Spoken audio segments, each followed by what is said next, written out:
عرب ہے دو جہاں میں برتر و بالا مصطفیٰ مصطفیٰ شب کا اندھیرا مصطفیٰ مصطفیٰ مصطفیٰ مصطفیٰ آپ بھی بولو نا مصطفیٰ مصطفیٰ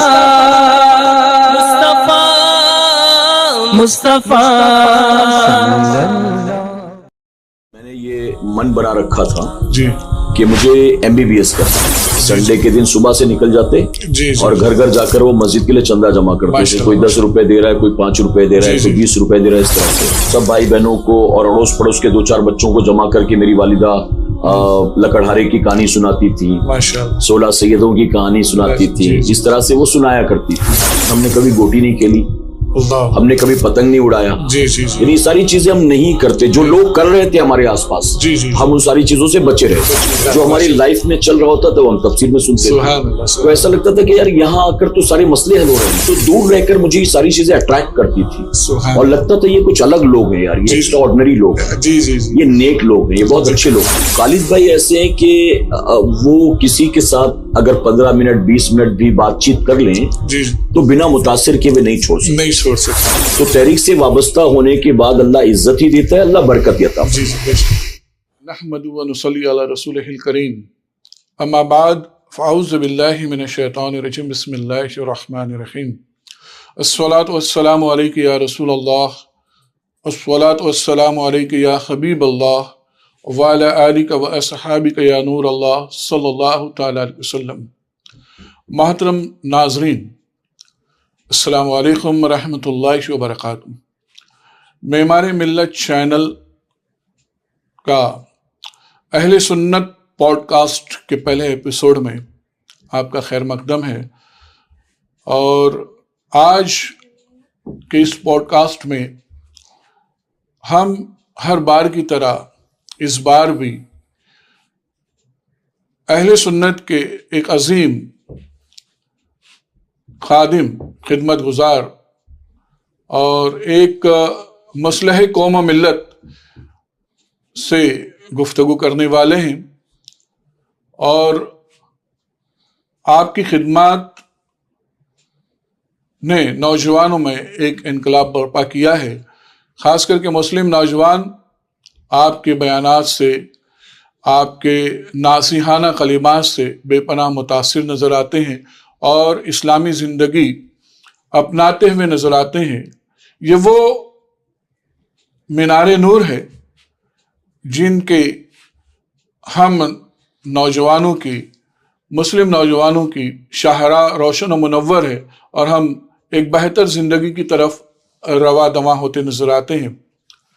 تو آج بھی ہمارے اس ایوان میں اہل سنت کی بہت ہی اہم شخصیت, بہت مشہور و معروف مقرر حضرت صادق رضوی صاحب قبلہ مد ظل علیہ نورانی جلوہ بار ہیں. اور حضرت کا تعلق عالمی تحریک سنی دعوت اسلامی سے ہیں. آپ مبلغ سنی دعوت اسلامی ہیں اور اس عظیم تحریک کی ایک شورا ہے, اس کے ایک اہم رکن شورا میں آپ کا شمار ہوتا ہے.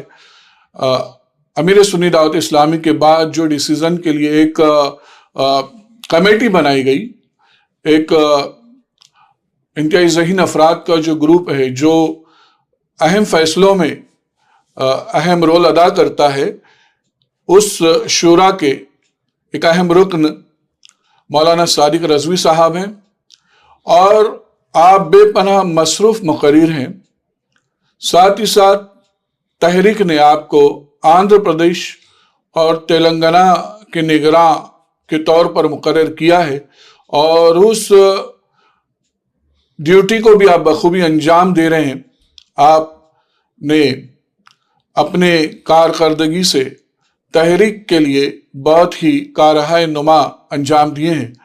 بڑے ہی مخلص اور پیاری شخصیت ہے. بہت ہی آپ کا انداز بہت ملاحت سے